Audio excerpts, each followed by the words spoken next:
नमस्कार। रामायण की विशाल कहानी में देखिए कई किरदार ऐसे हैं जिन पर अक्सर कम ध्यान जाता है, लेकिन उनका महत्व काफी गहरा होता है। हाँ, बिल्कुल। आज हम ऐसे ही एक पात्र अक्षय कुमार मतलब रावण के सबसे छोटे बेटे के बारे में मिली जानकारी की पड़ताल करेंगे। हुँ, हमारे पास जो वर्णन है वो उनके जीवन, उनकी क्षमताओं और अशोक वाटिका में हनुमान से उनके आखिरी संघर्ष के बारे में बताते हैं। सही। हमारा मकसद है इस युवा योद्धा के पराक्रम और क्या कहते हैं कर्तव्य निष्ठा को समझना। कम उम्र के बावजूद वो असाधारण थे। बिल्कुल। तो चलिए इस कहानी की तहों में उतरते हैं। अक्षय कुमार रावण और मंदोदरी के सबसे छोटे पुत्र। हाँ, जानकारी बताती है कि बहुत छोटी उम्र में ही उन्होंने युद्ध कला और दिव्य अस्त्रों में महारत हासिल कर ली थी। हाँ। और ये तालीम उन्हें सीधे उनके पिता रावण और जहाँ तक पता चलता है, नाना सुमाली से मिली थी। अच्छा। ज़िक्र ये भी मिलता है कि उनकी खासियत थी उनकी ज़बरदस्त फुर्ती। अरे वाह। हाँ, और ये भी कहा गया है कि अपनी किशोरावस्था में ही उन्होंने कई शक्तिशाली राक्षसों को हराया था। लेकिन जो बात ध्यान खींचती है, वो ये कि इतनी वीरता और शक्ति के बावजूद उनमें अहंकार नहीं था। ये दिलचस्प है।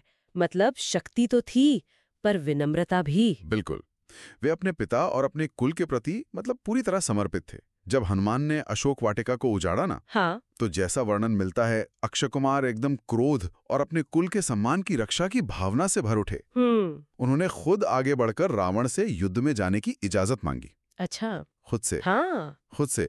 ये सिर्फ कोई युवा जोश नहीं था, ये कर्तव्य का गहरा बोध था एक तरह से। और यही कहानी एक नाटकीय मोड़ लेती है ना? बिल्कुल। जब लंका के बड़े बड़े योद्धा हनुमान को काबू नहीं कर पा रहे थे, जी। तब ये युवा राजकुमार जी। वो मैदान में उतरा। हाँ। ऐसा वर्णन है कि रावण ने पहले तो उन्हें रोका भी। जी। जाहिर है बेटे की कम उम्र देखकर पिता चिंतित तो होंगे ही। हाँ, स्वाभाविक है। लेकिन अक्षय ने अपनी दृढ़ता दिखाई, अपना साहस दिखाया और अनुमति ले ही ली। और उसके बाद जो हुआ वो एक भयंकर संघर्ष था।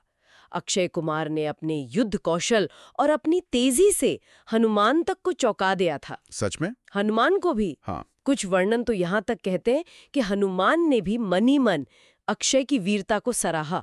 अब सोचिए, शत्रु भी प्रशंसा कर रहा है। ये तो वाकई बड़ी बात है। तो मतलब ये कोई एक तरफा लड़ाई नहीं थी। कतई नहीं, कतई नहीं। ये इतना जबरदस्त द्वंद्व था कि कहते हैं देवता भी आकाश में इसे देखने के लिए जमा हो गए थे। अच्छा। अक्षय ने अपने तीखे बाणों और फुर्ती से हनुमान को काफी देर तक उलझाए रखा। लेकिन अंत में, जैसा कि हम जानते हैं, हनुमान ने अपना वो विराट रूप धारण किया। हाँ। अक्षय के रथ को तोड़ा, सारथी को मार गिराया और फिर एक ही शक्तिशाली प्रहार से अक्षय कुमार का अंत कर दिया। ओह, तो इस दुखद अंत का फिर मतलब क्या निकाला जाए? क्या ये सिर्फ रावण के एक बेटे की मौत थी या कुछ और भी? देखिए, ये सिर्फ एक व्यक्तिगत क्षति नहीं थी। हालांकि रावण के लिए तो ये यकीनन बहुत बड़ा सदमा रहा होगा। हाँ, जाहिर है। पर ये रावण के परिवार का, उसके कुल का युद्ध में पहला बड़ा नुकसान था। अच्छा, पहला बड़ा नुकसान। हाँ, और मनोवैज्ञानिक रूप से देखें तो ये लंका के लिए एक अशुभ संकेत जैसा था। इसने दिखा दिया कि हनुमान को रोकना कितना मुश्किल है और आने वाला विनाश कितना भयानक हो सकता है। एक तरह से इसने रावण के अजय होने के भ्रम को पहली बड़ी चोट पहुंचाई। यानी एक अकेले युवा योद्धा की मौत ने भी युद्ध की दिशा पर गहरा असर डाला। निश्चित रूप से, बिल्कुल।